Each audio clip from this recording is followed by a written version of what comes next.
Hello, hello. Fellow humans.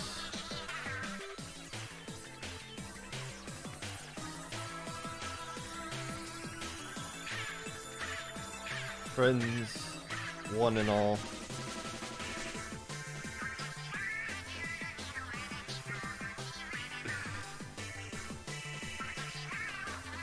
Today's episode sponsored by BLT.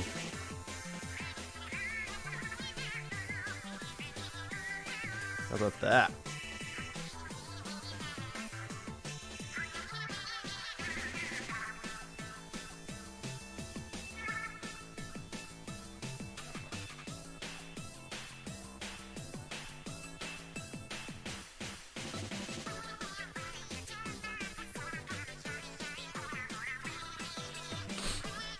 Hello, Falco, Arson, Eclipse,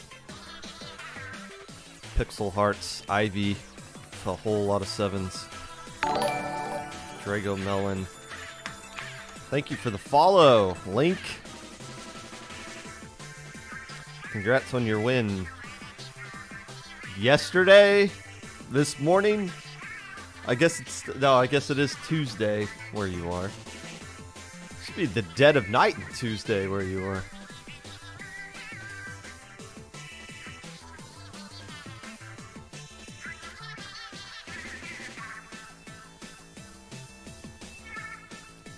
The dead of night.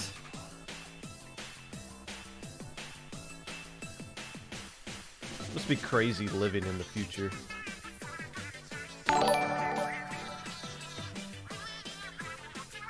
Hello, Rye.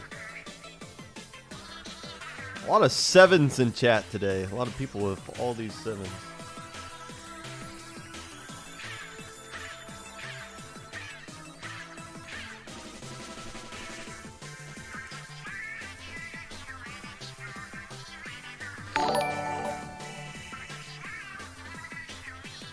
Old Vapor. Hair routine? I get a haircut like once a month or so. I got a haircut on the Popcast once, right before the Riptide episode. I did that.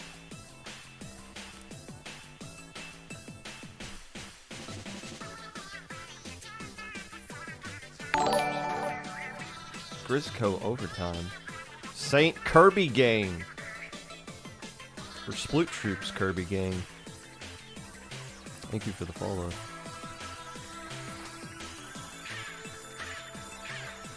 Do I have all the stuff written down I want to talk about today? I think I do.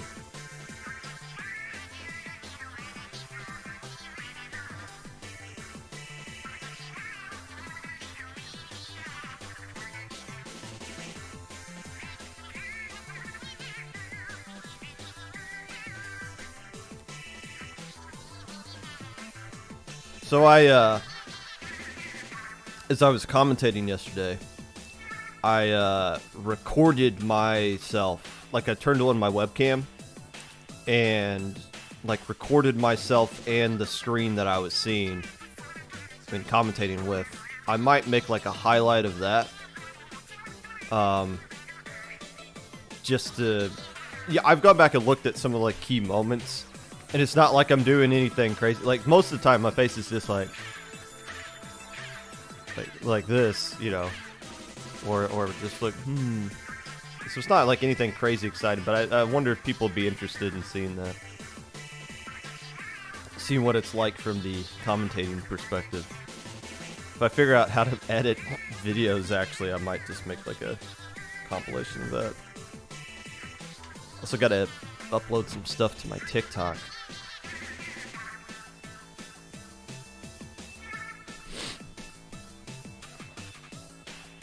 I didn't. InkSync sucks. The only reason you guys got as far as you did is because we paid off all the teams you played against to throw. Because we knew if we got you guys on stream, it'd help our viewership. Because a lot of people like watching InkSync. Because everyone roots against you. People want to see you lose. You guys are like the Tom Brady of Splatoon, except you don't win. Clip it and share it with the rest of the ink sinkers. I don't care. I don't care. JK, if you guys are going to low tide and end up going as well, we'll get drinks again. I think most of the time, no, every single time Ink Sync has met me, IRL, I have been under the influence every single time.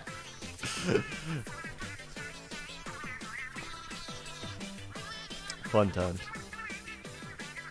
I'm not bald? No, I'm not bald. But I've had I am in need of a haircut. No, honestly.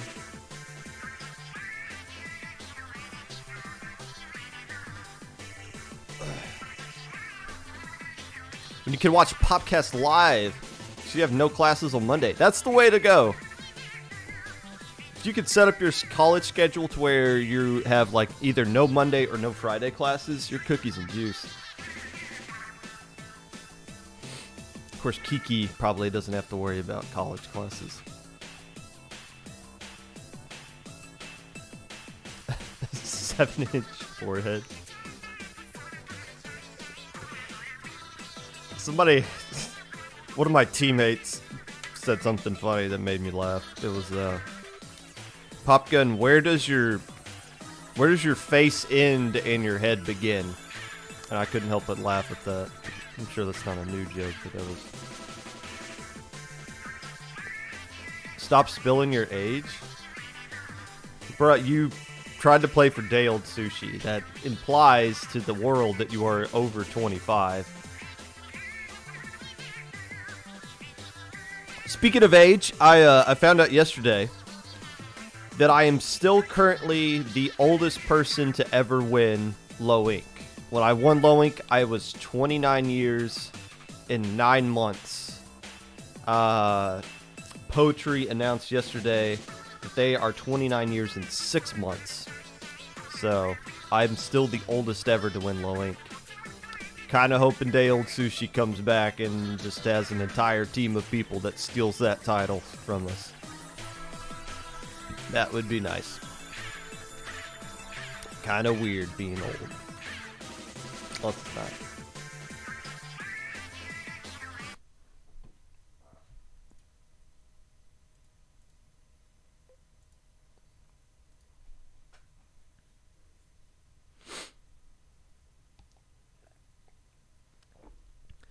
Hello, friends, and welcome back to the Popcast. Whenever you're listening to this, whether it be live or a VOD, Twitch or YouTube, or Spotify. While you're looking up the official Nintendo Clam Blitz overtime rules, wondering how much money Lois paid to Access Denied to get them to counterpick Rainmaker Manta Maria, spamming my DMs with pictures of Lois from Family Guy while I'm busy commentating one of the greatest sets of all time for the second month in a row. Whatever it is that you're doing right now, I appreciate you taking the time out of your day to listen to this. Unless I don't. You know, I would have loved for Lois to stick around for a few more Low Inks because they're a fun team to have on stream. But my goodness, I am glad that they are banned, just because I am so tired of seeing pictures of Lois, this the most ridiculous frames of Lois, still images from the show, just sent to me over the course of the entire time that they were on stream. And we streamed them, what, 3-4 matches, 2 grand final matches, the losers finals, and that semifinals. Just like, you guys have nothing better to do than to annoy me. I'm convinced that you guys do not. So that's why I say I appreciate you, but really, yeah, well, maybe not so much. News of tournaments that are upcoming that may be of interest to the casual listener of the Popcast. This upcoming Saturday, the 29th, or I guess for Lois, this is Sunday the 30th, SAC tournament number 2. Yes, there was more than just one SAC tournament. Every other week, there is going to be an SAC tournament. 4 tournaments, giving you the opportunity to get as many points as you can for the final top 8 tournament. The next one is going to be on January the 29th. I don't know if this has been announced yet or not, but I do know that a lot of the complaints people had about the last SAC tournament has been considered by SAC staff and addressed. I think I know what changes they're planning on doing. I don't know if they've announced those yet or not, so I won't announce those here. But I will say that they heard all you people that complained, or maybe not complained, gave good feedback about the first tournament has been heard. I can promise you that. So Help Desk said something about one less round to Swiss. Well, I mean, that kind of depends on how many teams sign up, but I think there's some things they can do about that. If you are playing in SAC and you want to play in another tournament the day after, the Battle of the Blushes. The prize pool for this sucker, I don't know what it is. I think it's somewhere between 100 and 250 right now. All brush tournaments. You can either use the octobrushes or the ink brushes. There's 6 different weapons you can choose, but those are the only 6 that you can choose. I'm commentating this one. I believe Falco is as well. I think RZA is a part of that production at some point. I forget who all was involved in that. But there's going to be a lot of well-known commentators that might not have much experience commentating brush stuff that we'll figure it out at some point. So there you go. A lot of good stuff going on this upcoming weekend.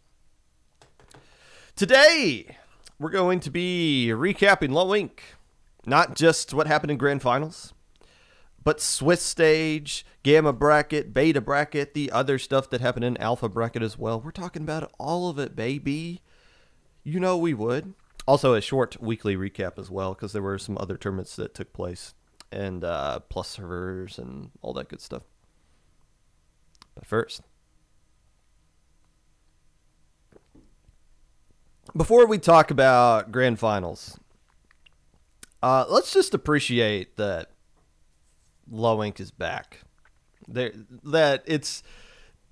not that it went away anywhere, but the fact that Low Ink has returned to normalcy that we haven't really seen since October of last year. The holidays are gone. Ludi is kind of gone.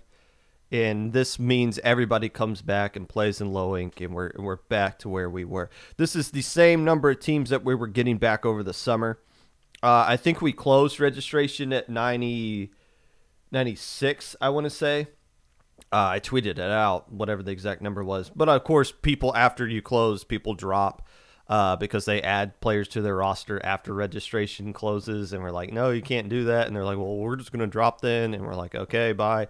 So that number got down to like the 80s or something like that. But still, it doesn't really matter because we had enough teams to where we could bring a Gamma Bracket back. And it wasn't just like here, going up to Gamma, whoever you are. No, like you had to actually earn your spot in Gamma Bracket too, which is how it should be. A Gamma Bracket shouldn't just be something you fell into just because there's nobody else can take that spot. No, it's something you have to actually earn. It's something that you feel proud of being in if you're not a team that usually makes a Sunday bracket. So this was a complete return to normalcy. Low Ink dominated Twitter yesterday. Absolutely dominated Twitter yesterday. I mean, you just searching Low Ink, the words Low Ink on Twitter, like 90% of it is just people talking about Grand Finals or Access Denied's counter pick or Clan Blitz overtime rules or double sploosh. And then the other 10% are people complaining about, my printer says I've been on Low Ink for like a year, but it's still printing out just fine. What the heck's up with that? It's like, all right. Nobody cares about what your printer situation there, buddy. Everyone's talking about Splatoon. We dominated Twitch yesterday. I mean, we set some... Low Ink always does really well ratings-wise. 200-ish for grand finals. Before Magic and I took over, like before we went to winners finals, we were already at 200 live viewers. That's that was a sign to me. It was like, oh, this is going to be really good. So it wasn't just, I thought it was just the teams that we had on stream, but no, like it was building up to be the massive amount of viewers that we were having, regardless of who was in that grand finals, just because a lot of people were watching from the very beginning of Sunday. I think we peaked at 384. That number might not be totally accurate. It might have gone up to 400 at some point. And that was just, those were all natural views. I think we had one raid of about 30 or so viewers, but there was no like, that's not like, oh, dude rated us with 500 people and those 500 people just stuck. Like, no, those were, that number just slowly grew over time of the course of Sunday and started off strong. It's same amount for Saturday too. Like we'll get over 125 people that will watch a match on Saturday between two teams who, quite honestly, we may know how good they are or we may not. So a lot of people were watching this tournament, as they always do, but more so than usual, which kind of helped drive the conversation on Twitter and whatnot. Once again, High Level got jealous because there's a giant party going on in the low level and they're not invited. I tweeted out some thoughts on that. I think we're a little too critical of High Level and stuff like that. And I could do a segment talking about why Low Inc is something that kind of dominates the scene. But I think the tweet I put out last night is the TLDR of what that segment would be. And I got too much other things that I need to talk about today. So that'll be a topic for somebody else to cover if they feel like it. Let's talk about Lois. Because I kind of owe them an apology. For the first time, I am 31 years old. For the first time since I've been put on this planet by God, I was wrong about something. I don't know how, this is such a weird feeling for me. It's so, I've never experienced this before, but I believe the appropriate human response to this is to offer an apology. I put him at number 5. And, you know, there's so many times where a team wins Low Inc and people don't see it coming. Like usually when I'm horribly off on who wins Low Inc, like everybody else's predictions are horribly off as well. This is one of the few times where I didn't predict. I thought Lois was going to finish around top 5, and I look at everybody else's top 10, and they had Lois at number 1. So it's like I'm the only one who screwed this up. I thought they lost their shock value. I did. I thought last month was the under the radar kind of thing where it's just like, oh, who's this team with the Family Guy character? That's kind of, hey, Peter, that's kind of funny, isn't it? Oh, these guys are really good. Maybe we should take them seriously next month. But no, I thought they were going to be the hunted, but no, I thought they had so much working against them, statistic wise, being the number 1 seed that didn't lose a game on Saturday, that was the second place team from last month that lost in round 1. But no, none of that stuff mattered to Lois. Let's talk about some of the statistics that I can no longer constantly reference now because they're completely broken and thrown out the window. This was the 36th Low Inc. That means 35 out of those 36 tournaments, there was a team that finished in second place that could have won the next month. Now, there's a little bit of more research that needs to be done into that because the team that finishes in second place doesn't always sign up the month afterwards and isn't always eligible to sign up the month after anyway. So it's not like 35 straight champion second place teams signed up and then lost the next month or something like that. Sometimes they just don't straight up play. But there was only one team that was able to win Low Inc after finishing in second place, and that team had to make grand finals 3 months in a row before they could actually do it. They had to fall to second place 2 straight times and then go back to grand finals and then win it. So in other than that instance, 34 other times, or I should say 33 other times, the runner-up didn't win. Lois just broke that. They just won. The first team ever to win Low Inc. after finishing in second place the month prior, doing it in their first month of finishing in second place. So that's gone. That can be done now. The round 1 loss thing. This was the 19th Low Inc. where we had the double elimination Sunday bracket. Of those 19 tournaments, teams have won Gamma bracket and Beta bracket before after losing in round 1. This time around, nobody in Alpha bracket has ever lost round 1 and then won the tournament. We've had teams make it to grand finals before after losing in round 1. Citrus is a great example. And the MO of those teams has always been, as soon as they lose one game in grand finals, they get steamrolled and curb stomped like nothing else. It's not even a close match anymore. They usually come out and they win game 1 of grand finals. And then game 2 is kind of close. And then game 3, they finally like slightly lose. And then game 4, 5, and 6 or whatever are all just like 30-second KOs. Because that team just runs out of gas and they run out of momentum. And it's just too tall of a mountain to climb and overcome.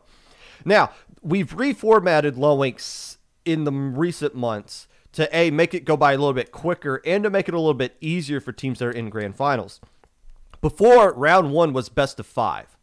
And the problem with that is you idiots were taking way too long to play your matches in round 1, and things were just dragging on. So we limited round 1 to best of 3 to get it over with quicker, to get losers bracket starting quicker, to get round quarterfinals started quicker as well. We also cut down grand finals because it is kind of daunting to make a run through losers bracket. You get to grand finals and all of a sudden it's like, oh my gosh, we have to win 8 games. Like, we've been playing for 3.5 hours already. Now we have to win 8 games. And then you lose 2 of those games. And then it's just like, oh, we got to win like 8 of the next 10 or something like that. And that's just too much for those teams. So making grand finals, Lois getting there, and they're like, oh, we just got to win 6. You know, that's still a tall task to overcome, but it's manageable for a team like us that has not had a break all day long. Lois played in 6 matches yesterday, or 6 games yesterday, that went to a decisive game 3 or 5, where if they lose, they're eliminated. They're either kicked out to losers or they're kicked out of the tournament. That's stressful. That eats away at you too.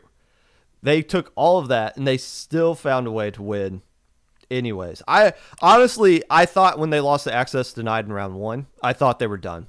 I'll admit it openly. Another apology that I owe to Lois. I thought they were done there. But now, the first team ever to lose after round 1 of winners bracket and win the whole tournament. So that's gone too. What is it? Is it because they're in Australia? I mean, honestly, is it because as the tournament's going on, the sun is starting to rise where they're playing, and that starts to like re-energize them? Whereas for like an EU team, the sun is setting and it's getting later and later into the night. For an NA team, the sun, as it's starting to get dark outside and you're starting to get hungry because it's dinner time and maybe you ate lunch in round 1 or something like that. I'm serious. Does that kind of play a factor? The fact that they are where they are, their day is technically getting started. Like, they get to be re-energized by the day starting. I wonder if that kind of played a factor into it, because they did not look like they were losing energy. They did not look like they were getting tired, where we have traditionally seen teams like that get tired over the course of the tournament. Speaking of access denied, let's talk about them for a little bit, because their run that they had was extremely bizarre as well. First off, they didn't qualify for alpha bracket. They didn't. They went 4-2 and didn't have a good enough opponent win percentage to bump them up to alpha bracket. They got in due to drops, which I think we had 3 teams drop from Alpha Bracket. That was a crazy number for Alpha Bracket. Squid Killers told us straight up they weren't going to be playing beforehand on Sunday. I think they had a Ludi set they needed to play. And I don't know why the other teams that made Alpha had to drop. I guess they just didn't have enough players and didn't feel like looking for a sub or whatever. But it bumped up teams like Access Denied up to Alpha Bracket, and that's good. I don't know why they got the number 16 seed.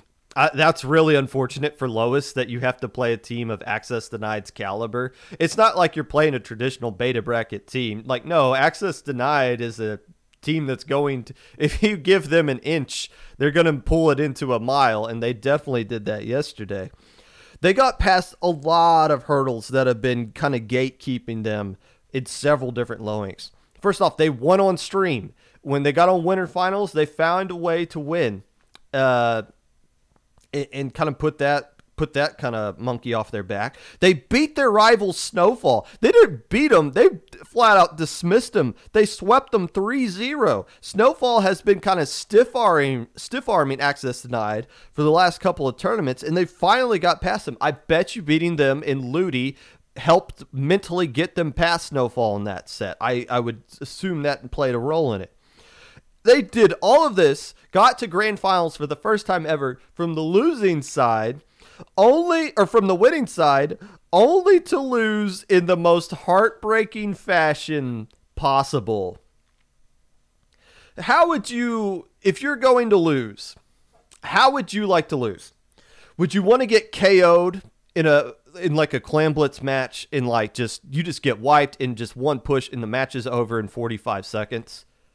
Or would you rather lose to where you are just like 5 or so frames away from winning the tournament? Like, personally, I want to get blown out. Like, just beat the daylights out of me and just let me think, man, I just couldn't be. Don't give me hope.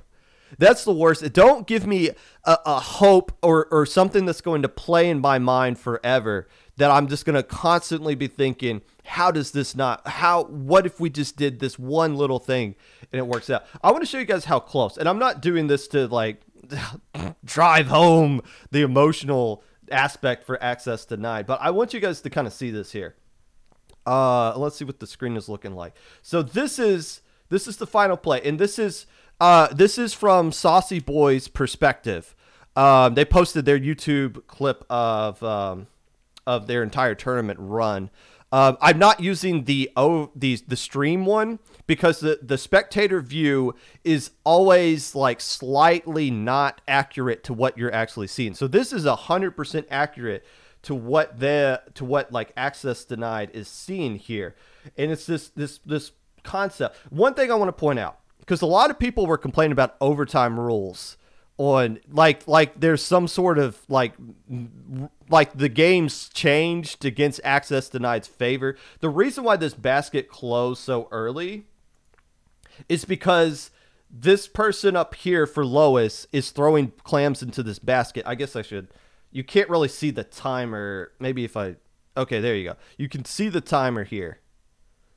Overtime starts right now. Look, they throw in one more clam. So overtime starts now. The problem is this time is all of overtime is going to be part of this. Like, overtime doesn't start when the basket closes. Overtime is running right now, and I don't think Access Denied realized that because they're just kind of waiting for teammates to respond and building up things, but their timer has already started.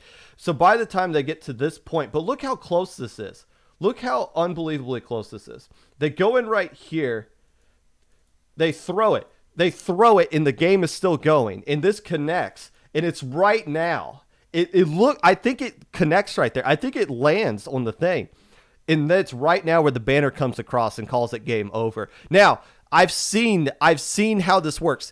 It doesn't have to be it's not about making contact with the basket. It does that little spinning animation, it has to finish the spinning animation. So even if it makes contact and it starts spinning, it still needs like half a second to finish the spinning animation before the game will let overtime continue. If it doesn't, the game will end with that thing spinning, but it doesn't even make contact. So they need like an extra second or two, maybe like an extra second and a half if they want to extend this. And the question is, do they win this one if they make contact? I think they do. They don't have enough clams to get it.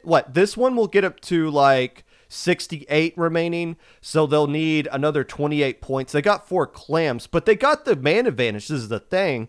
They already took out the tent, which has been giving them a lot of issues. They took care of the slosher, which works out really well in this map, and they got everybody alive. I think they'll find enough clams to win this one. But this idea of like they didn't have enough time, they did. They just didn't move fast enough, and you can't blame them for not moving fast enough because it's so hard in that moment. And if any of you have never been in that moment, you have no idea what it's like. That it's a different kind of beat in your chest right there. It's a different kind of thought that goes through your mind, and everything just runs on autopilot at that point. And like to sit here, it's so easy to sit here and say, oh, they should have moved earlier. But to make that moment in the heat of to make that decision in the heat of the moment is impossible. It's all instinct at that point. But I'm not pointing this out to throw shade at anybody. I'm pointing this out to say that's how good of a match this was to watch. This was a fantastic match. Match of the year? Yeah. I mean, I don't think it's prisoner of the moment to say that this is going to be the top 1 or 2 Popcast match of the year at the end of December, at the end of this year. I mean, what could top? Is this better than March? I don't know. I think some of the things that led up to the buildup of March, the incident, are just too much. But you look at like an actual match from like start to finish. I mean, and we're not even talking about probably the most talked about thing, the Game 4 counter pick here. Now, in the moment, I thought this was the dumbest counter pick of all time. But then I go back, I looked at chat, and I looked at some other information. I now know why they picked Rainmaker Manta Maria in Game 4. It's because they played them in round 1 on that map and mode. They got like an insta-pop against Lois. I think they took out 2 players with it and then pushed the Rainmaker down to like 1. I didn't see that, but I was listening to some VCs of some other people, and that's essentially what happened. So they felt like that was still a map and mode that they could win on. But it's funny. I went back. I didn't have chat up live when I was commentating. I think I'm going to do that going forward. It's just more of a distraction than anything. But Magic and I were like, I think this is a mistake. This isn't a good idea. Chat was roasting access denied. I even listened to the VC of I watched the stream of Lois, and a couple of their players were like, oh, we know why they're picking this because they beat us here, but they still thought it was a throw themselves. The only people on this planet who thought Rainmaker Manta Maria was a good idea was access denied. And we're going to give them praise for it because it worked and they won. But this is one of those things where it's like football. You're going for it on 4th down on your own 5-yard line instead of just punting it. If you make it, yeah, you look like a genius. But if it doesn't work, like everyone's just going to accuse access denied of throwing. But it worked, and it was hilarious to see. It was amazing to see access denied out Lois in a do or die set. I mean, that is so fantastic. That is such a great storyline.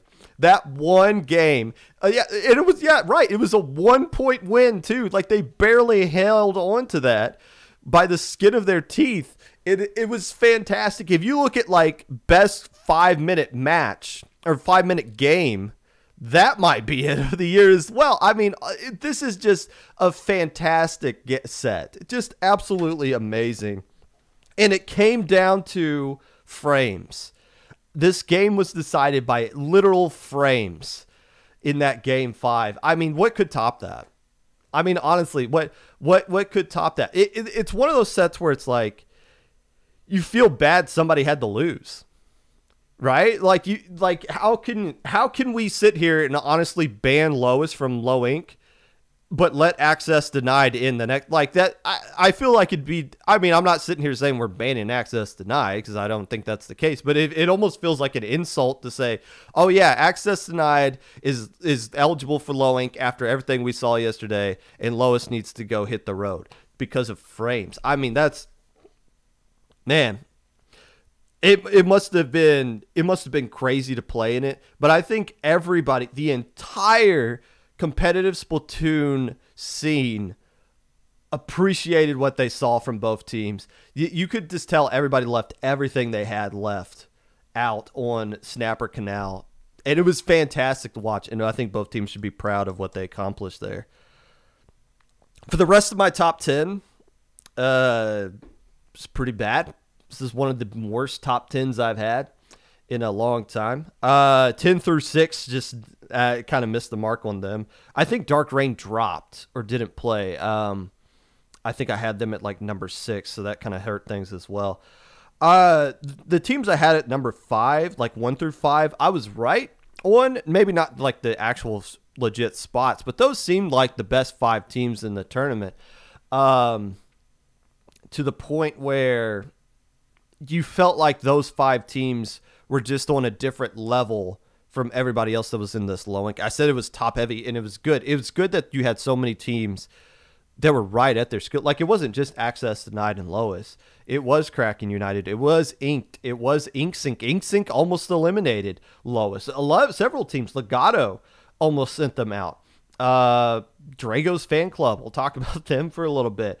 Obviously, Shiver Me Feeders, who finished in 3rd place. I mean, you got so many teams that were with those the big dogs that were in this tournament, and it made it even better. I should have put Shiver Me in an honorable mention. I didn't. Man, they made me look bad. We'll talk about them more. I totally forgot about Inked. I didn't mention Inked at all. I didn't even mention them, and just like hey, here's a team that signed up in my preview, and they went 6-0 on Swiss Saturday, and I was like, uh-oh. I'm gonna have to offer those guys an apology. I totally screwed that up. InkSync.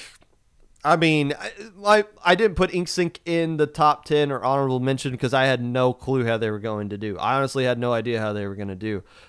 Jimmy has played before, Gigas has played before, but we've never seen InkSync as a whole play before, so I didn't really know what they were going to accomplish. How do you delete stuff? Get out of here. Carrot, can you delete that, please? I know that you're here. Thank you. Love you. But hey, I'm giving you guys good content to meme with, and I see Ocean 7 has already done just that. We'll talk more about Low Inc. We'll talk more about the matches. I could talk about this all day. That was a fun tournament, man. That was a fun tournament to watch. There's some other tournaments that took place.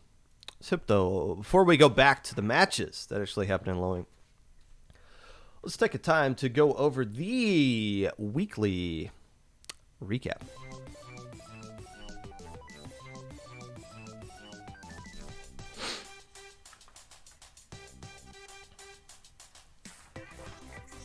The Plus server votings came out today, as they typically do around this time of the month. I've looked over it. Nothing crazy interesting stuck out to me, and KBot hasn't released the statistical breakdowns of all the things yet, so I don't have anything to say about that, but I always look forward to KBot's tweet about those things. What else are you going to see? You're going to see tweets about people complaining about inner circles running everything. That's going to surface soon, and then people are going to talk about how Plus servers are bad and all that stuff. Not saying I agree or disagree with any of that stuff. It's just, it's that time where we have those conversations where we say the Plus server's bad, but then we'll stop having that conversation a week later because people will forget and don't care anymore. SOS 56 won by Radas, essentially a Narwhal Gaming pickup. Summit taking second place. 4 Beans finishing in third of the Great White bracket there. You know, Nawal graces us with their presence once every other month or so just to remind us that, hey, they can win any SOS that they damn well feel like doing. Summit finishing in second place yet again, but Summit consistently a first or second place level team here in these SOS tournaments when they play as Summit and not some of it. And obviously 4 Beans playing in just about every single tournament they possibly can and getting high results in all of them. Any Zappers won Hammerhead bracket over Ratio. Puzzle Moon took Mako bracket in the Yummy Stars. Won Lantern bracket. I believe I mentioned that in the preview. Another month or another week in a row where the SOS tournament hit the cap and had to close registration. You guys need to sign up for SOS earlier, sooner rather than later, if you want to find your way into that tournament.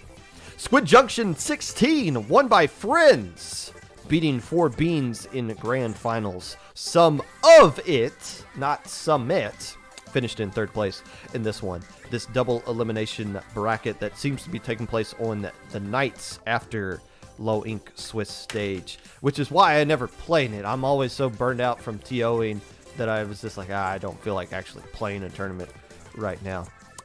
Z from Destiny Troops usually does a pickup of that dough and always does a good time. The Havoc tweeted out some sort of like quality, like was really pleased with how this tournament ran and thinks it's a precedent going forward. I didn't know it was different. The format seemed to be the same of double limb. Maybe that wasn't counter picks before or something. I don't know, but Havoc seems to be pleased with how things ran and seems to be constantly thinking of ways to make things better. So we're excited to see what else Squid Junction has coming down the pipe, this being the 16th edition. I'll point out, so I was confused. I saw Blackpink was the #1 seeded team. I thought that was right. And then I looked back, I thought it was Backpink, which is that team with the Patrick's with logo where he's got the face or whatever. And I thought that's what this team was. But no, it's Blackpink. Backpink is like the pickup team name of the combination of FT Win and Starburst whenever they play in an event. But no, that was a completely different team. Still were the #1 seed, but weren't enough to overcome Friends and 4 Beans and some of it. All the strong teams that played in that one.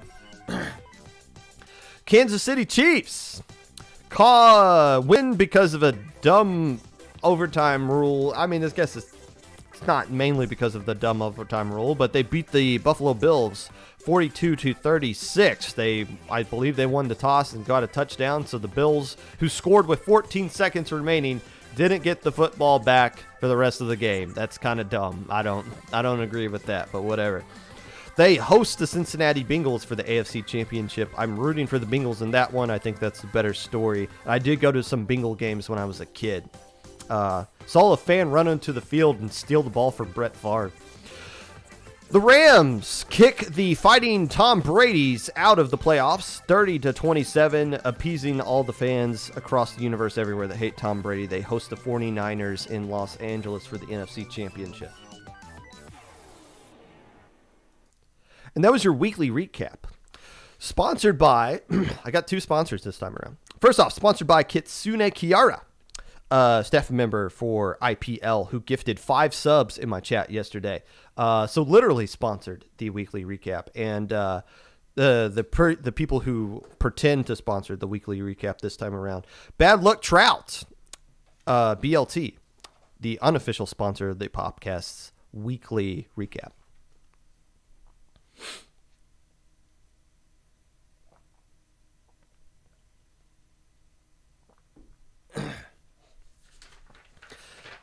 Let's talk about some matches.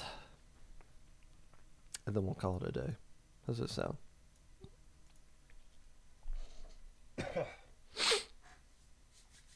We'll take a look at Swiss first.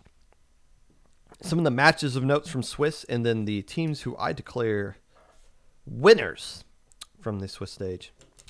First off, a shout out to the team named Pop Gun, please favor us. We like cheese. They got a 3-0 sweep over the team whose name I have refused to acknowledge going forward because they have literally, in some instances, broken some things in tournaments with how long their name is. So I'm going to refer to them as the team that uses a really horrible weapon as their image. So the Pop Gun team beat that team. Hell yeah, take that, you little whippersnappers. You can't beat Pop Gun. Now, here's the problem with the Pop Gun team, and this is why I lost sleep last night. When there was a JPEG pickup team, that team made alpha bracket. The Pop Gun team only made beta. So now I have to go into a VC with JPEG and know from now on that the JPEG team was better than the Pop Gun team. That does not sit well with me. So the next time one of you uses my name, either make alpha bracket or don't show your face around here again, all right? Lois got a 3-0 sweep over Kraken United. And this was my first, I think I screwed up my predictions kind of moment. At Kraken United at number 1, I feel like that was fair at the time. Kraken United had a lot of really strong results leading up to this low ink. It's in Div 5 Grand Finals coming up soon. But it's interesting. They DM'd me after I put them at number 1 just to like, hey, thanks for acknowledging our team. And I was like, don't thank me yet. I put you at number 1. That means you're not going to win the tournament. That's usually how that goes. And we were just talking, and it's funny. The one thing they told me was like, the one team we don't want to play is Lois.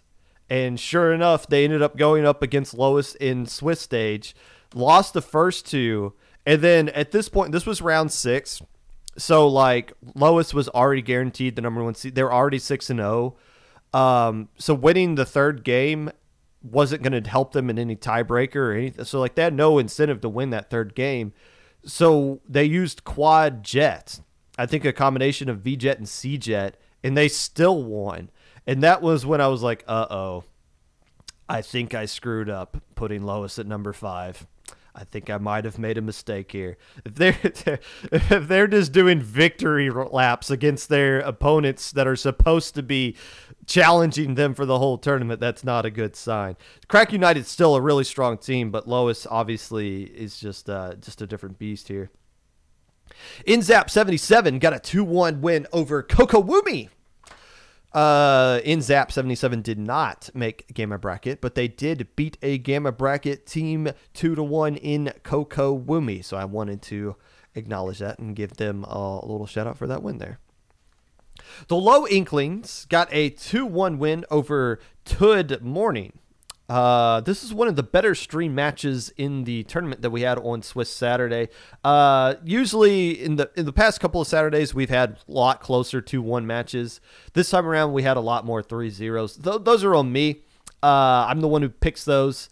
And, you know, sometimes we try to get a mix of new teams, but you also want, like, competitive matches. Sometimes it's just hit or miss. This one with Low Inklings and Tud Morning was a hit. It was a close matchup. First one, the good one to start off the tournament with.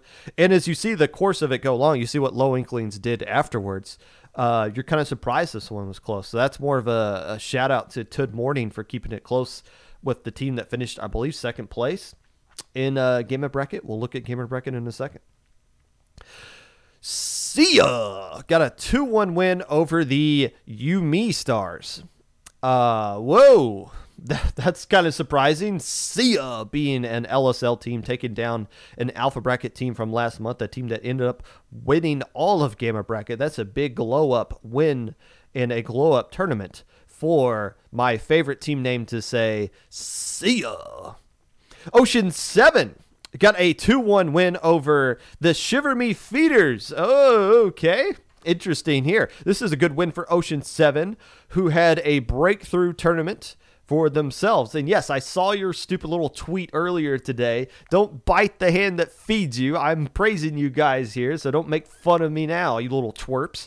But beating the team, obviously they didn't qualify for Alpha Bracket, but they ended up there anyways.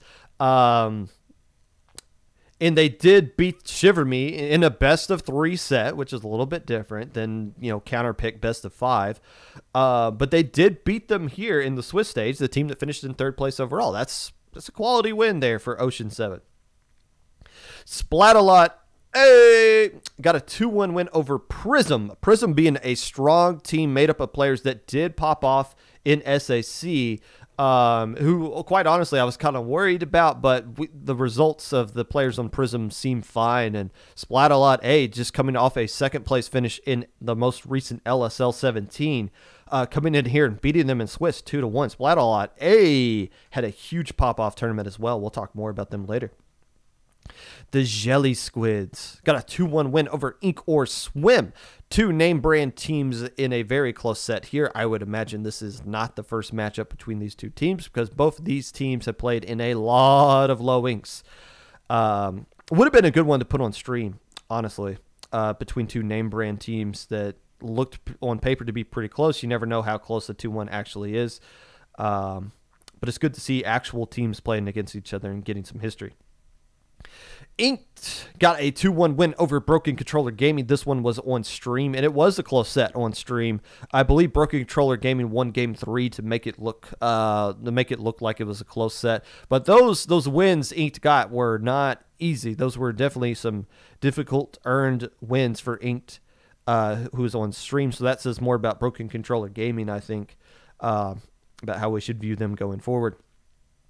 Acropora the Mollywhoppers 2-1.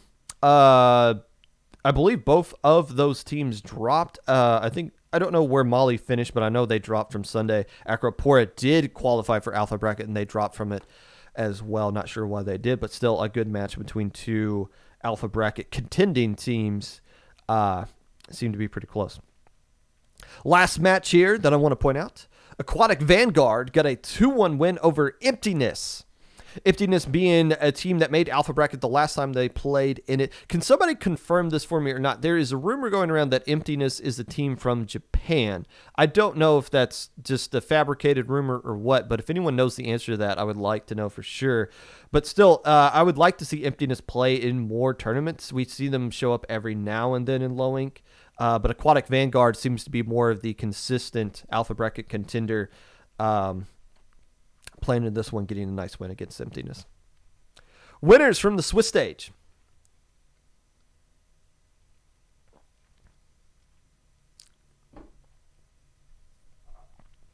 Snowfall and Falling Sharks take the award for having the highest opponent win percentage. Snowfall went 5-1 with key wins over Acropora, Ink Sync, Falling Sharks. Last month, they played 6 Alpha Bracket teams. Pixel, thank you. 6 Alpha Bracket teams in Swiss stage. This time they only played 4. What's up with that, Battlefy? You couldn't screw over Snowfall yet again. You still gave them the toughest schedule at 69.4%. Falling Sharks had a tough run as well, but they went 4-2. Key wins against Dive, Access Denied, Squid Killers, and Inker Swim from this team, who once again finds their way into Alpha Bracket. And had a just equally as tough schedule, getting 1 less win than Snowfall there. Sia went 3-3 with key wins over the Lost Inklings, Inzap 77, and the Yume Stars, qualifying for Beta Bracket, this LSL level team, getting some three nice wins there. Actually, I don't know if they straight up qualified for beta or if they got up there because of drops, but either way, they were in beta bracket. Can't take that away from them. Splat-A-Lot A went 4-2 with key wins against Riptide, Crab Rave, Prism, and Summerzite. The team that finished in LSL 2nd place went on to beta bracket, earning it outright here, going 4-2.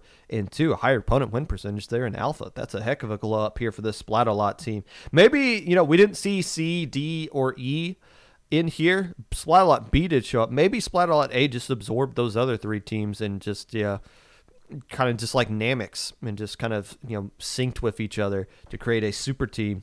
Maybe that's how they got to 4-2. Splat-A-Lot A has been glowing up over the course of this month. Sommerzeitz, 3-3 with key wins over Intimidation Factor, C+, and Rolling Squids. A hard name to announce. I'm just shortening it to Sommerzeit because there's like 50 other letters that go into that word after it. But this is another consistent team that I like to point out whenever they do well. Apocalypse. Oh, please come sooner rather than later. 4-2 with a key win over Dive, Indiglow, Ink or Swim, and not your, but my Lag Paradise. The current reigning LSL champs join the other LSL champions in Alpha Bracket, earning a spot in there outright. I believe there are 3 LSL champions that made Alpha Bracket this time around. LSL's producing some real monster teams here that are coming into Low Inc. and making an impact from day one. You love to see it.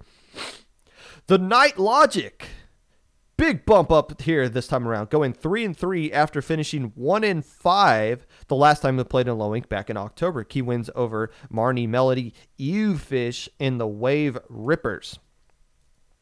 I believe it's the Wave Rippers. I think there's also a Wave Riders team. So a good glow up for the Night Logic, getting 2 more wins than they did the last time they played in Low Inc. Good to see you guys back and improving.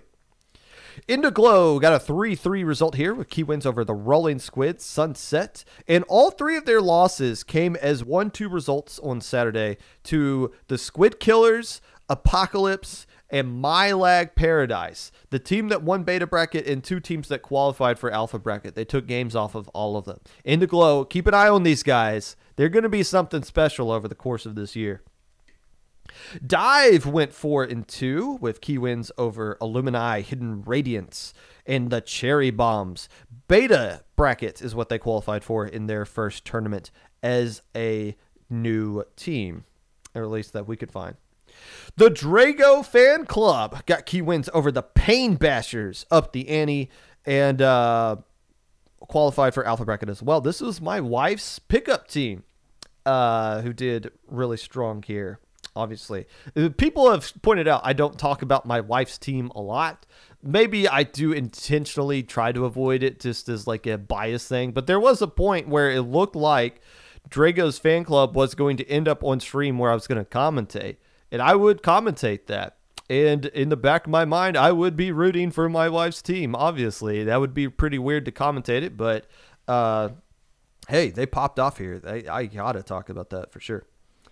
Illumini found their way back into Alpha Bracket, going 4-2 this time around with key wins against Broken Controller Gaming, Apocalypse, and Aquatic Vanguard.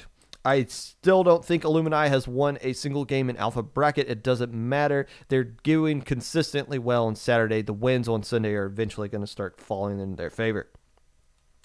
Ocean 7 went 4-2 with key wins over the Yummy Stars, My Opsidus, and the Shiver Me Feeders, not the Shiver Me Inklings. I'm surprised that wasn't enough to get them into Alpha Bracket outright. I think a couple of those teams had a little bit of a disappointing day themselves, which killed Ocean 7's opponent win percentage, or maybe the fact that Ocean 7 beat them hurt their opponent win percentage. I don't know. I truly don't know how the complete math of that breaks down, but still, they ended up in Alpha Bracket anyways due to drops. The Squid Killers went 4-2, key wins over Molly Whoppers, Prism, and Indiglow. These guys made Alpha Bracket despite losing to InkSync on stream in round 6. They dropped anyways because they had a Ludi set that they needed to play on Sunday. The Low Inklings went 3-3 with key wins over Tud Morning and Kappa, qualifying for Gamma Bracket. Not sure if this is a pickup or not, but AirSign is always in chat, so AirSign can qualify that or quantify that for us. We'll be talking obviously about Low Inklings in a second. The biggest winner from Saturday, in my opinion, goes out to the Little Squid League 15 champions. Oh, wait, no, that's not it. I don't know what Little Squid. I think they're Little Squid League 16 champions. Inked.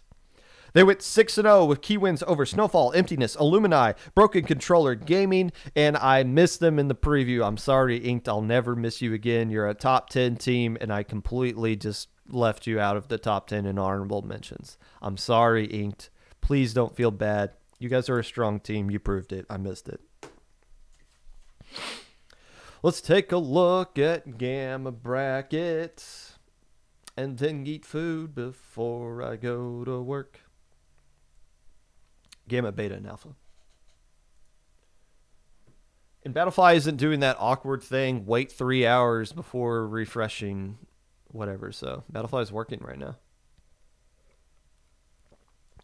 I'll point out a lot of teams dropped across all 3 brackets. A suspicious number of teams dropped across all 3 brackets. And we couldn't find a replacement. I think we went through all the teams on our list or like that we told to be on standby, and I think some of the teams at the bottom couldn't wait long enough, so they put in a sub request because it didn't seem likely they were going to play, but they ended up dropping anyway. So that's how the Yummy Stars here get a bye. 3 teams I want to talk about here as you kind of look over how everybody did here. First off, the Dreamcatchers deserve a little pat on the back after losing in round 1. Made a run here, 2-0 C+. 2-0 Hidden Radiance of the, is that Dawn or Twilight? I forget.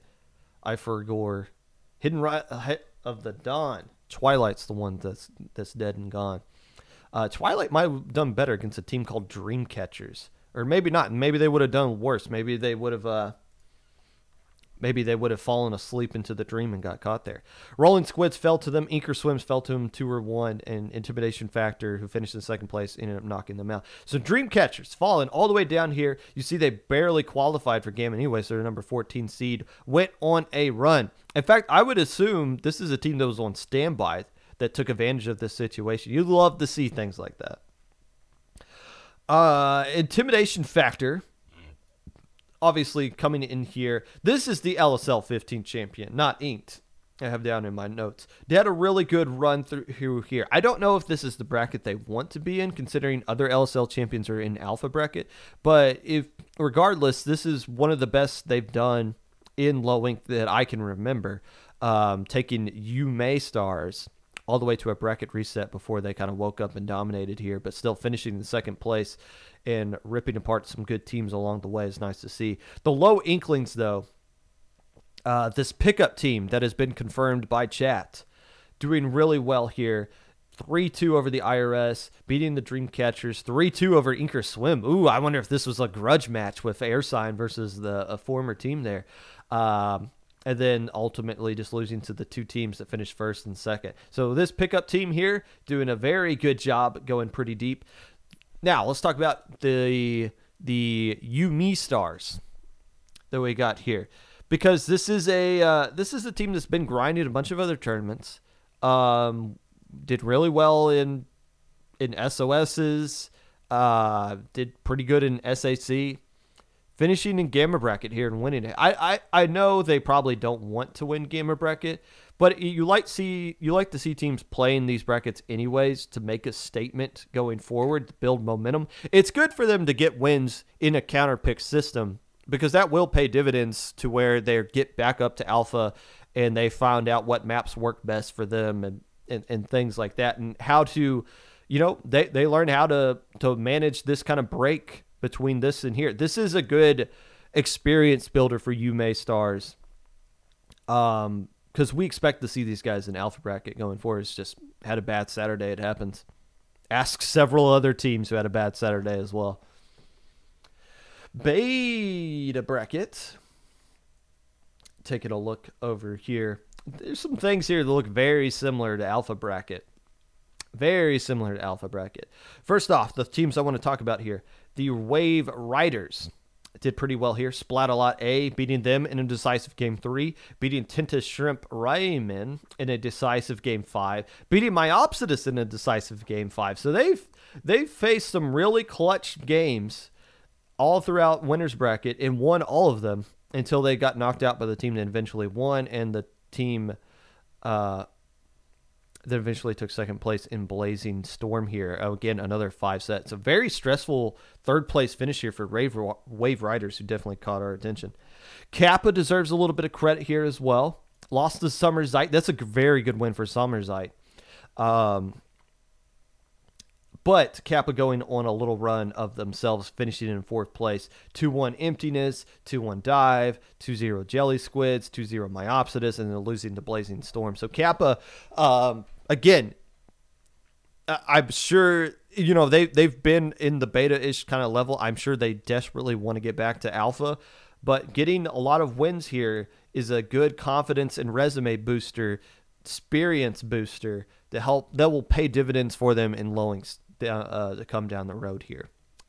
Always nice to get these kinds of runs in losers bracket. Helps your confidence a lot. Blazing Storm and My Lag Paradise. So Blazing Storm finished in 2nd place here. And I think we might have undervalued Blazing Storm. I know they're a team that's been playing before, but I couldn't remember what. It's been a while since they played in Low Ink, and I couldn't remember how good they did there. But they did really good in this tournament, obviously. After losing, they almost pulled a Lois. They lost in round 1 to the team that beat them, or the team they'll play in grand finals. Ripped apart losers bracket. Sia 2-1, Summerzite 2-0, Tinta Shrimp 2-0, Prism 2-1. Dismissed Kappa, survived Wave Riders, and then forced a bracket reset 3-1 against My Lag and went to a game 5. This is the same exact scenario Lois went through. Literally the same exact scenario. Even the 1-3 in the first bracket to the 3-2. The only difference is, I guess My Lag Paradise threw their Clam Blitz clam a little bit sooner than Access Denied did, and that's why My Lag was able to hold on over Blazing Storm. But still, a heck of a tournament for them. And probably a very stressful run all the way through here as well.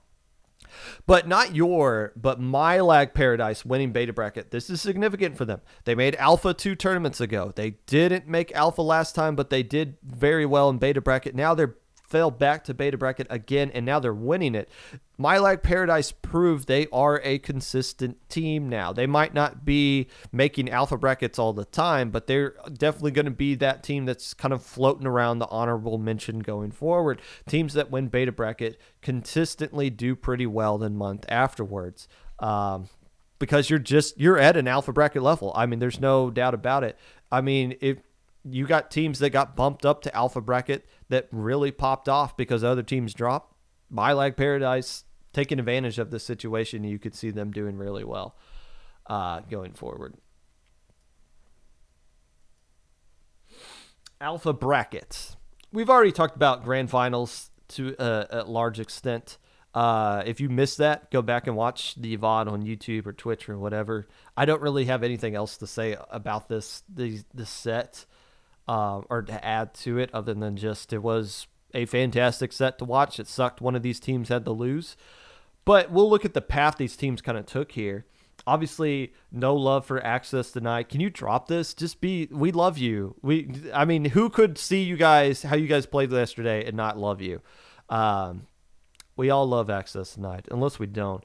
But again, unfortunate that Lois had to play them in round 1. Like, this is not a true number 16 team, but that's just how seeding works from Swiss stage. And then Access Denied bashing the Pain Bashers. I found out why they're called the Pain Bashers. It's because they throw missiles at you like nothing else.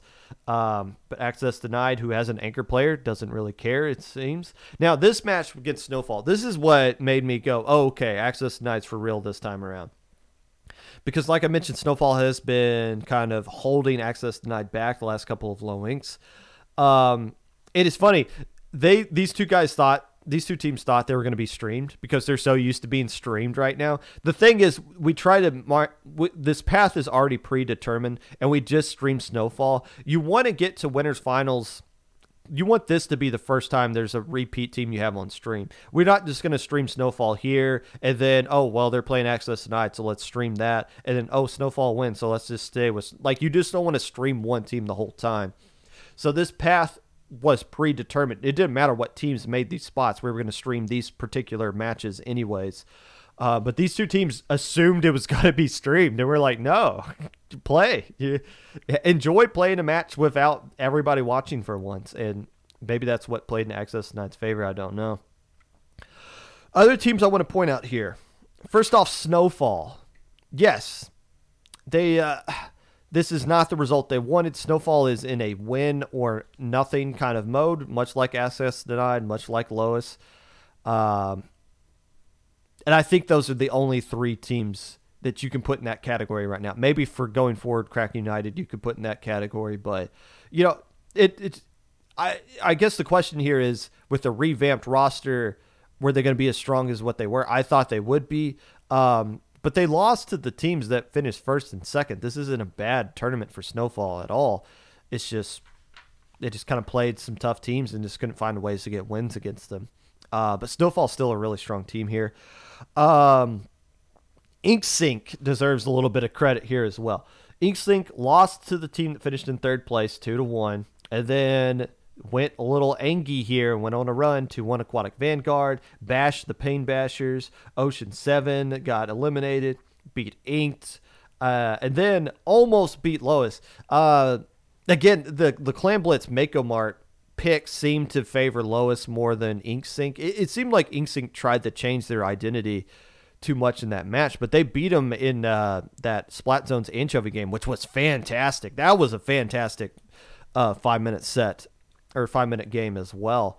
And gave them all they could handle in Rainmaker too. Like InkSync, I could have honestly, if InkSync had won, if they had a counter pick that probably worked out a little bit more in their favor, I could see InkSync making grand finals and threatening to beat Access Denied in this tournament here. But InkSync, yeah, they're a top 5 team going forward. I don't know if they're always going to play, because sometimes they'll do a pickup with somebody else. But if the actual InkSync team is available to play in Low Ink again, yeah, they're a top 5 team going forward. They proved it right here. I mean, they just beat a lot of really good teams and deserve some respect. Some, not a lot. Ocean 7, another one of these teams that just got kind of lucked into alpha bracket, because a lot of other teams dropped here and lost to Inked, and then went on a run here. 2-0 Illumini, 2-1 Kraken United. That's an eyebrow raiser. Ultimately losing the InkSync 2-1 right here, but still Ocean 7. You like to see teams that bump up to beta or bump up to alpha or whatever and then pop off. I pointed out a lot of other teams that did it in the other brackets. Ocean 7 did some things here as well. The last team I want to talk about, the Shiver Me Feeders. Can I still call these guys the Pirates? I mean, it's half Shiver Me Inklings and half literally feeding. Is this them going forward? Is this a one-time thing? Because I didn't put them in an honorable mention because it's, Shiver Me Inklings has let me down so many times. They've broken my heart so many times. And literally feeding has made alpha brackets, but they never really accomplished a whole lot. So that's why I was like, I don't know about putting these guys in honorable mention. I clearly messed up there, though. I mean, they're the team that sent InkSync down. They survived Legato. They beat up on Inked, and then took Access Denied to a game 4 right here. I believe, I can't remember who won that first game of that set, but I know Shiver Me had their opportunities to win that one.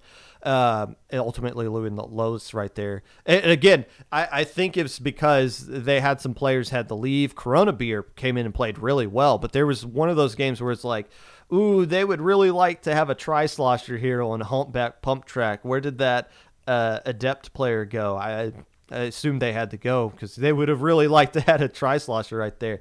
If they had their full roster and they could sub out players to where they could get the best matchups possible in there, I think Shiver Me does a little bit better. But that's just kind of the problem with tournaments going on as long as they did. You took them to a game 5? Is it reported wrong? That's right. I vaguely remember this set. When I was looking back at the things I commentated on, I was focused on this. I completely forgot. But yeah, this must have been a game 5. I just completely forgot about it. That's all I want to say today. Fun Low Ink. And it's always Magic. Magic did the incident in March. He did the deep fried Octolings upsetting Sirius. He did the October one, right? With Uwu versus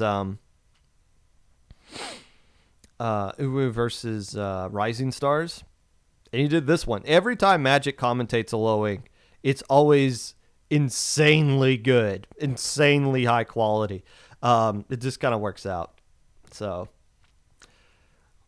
maybe we shouldn't have Magic on every single month, because then like my heart can't handle it. But having Magic on like every other month or something like that really makes some special moments in Low Ink for whatever reason.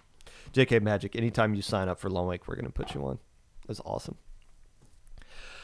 That being said, if you'd like to be a part of the podcast in any way, feel free to reach out to me at my socials below.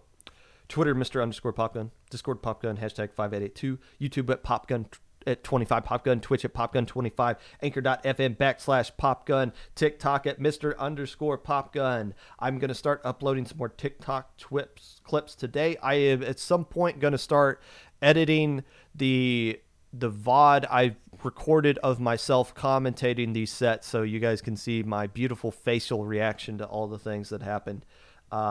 Make like a highlight video of that.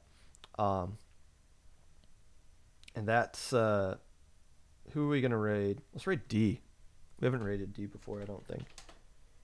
Gotta support fellow old people / fellow splatling people. See you guys next week. Go Rams, go Bengals. That's the Super Bowl I would like to see. Wear a mask, get vaccinated, all that stuff.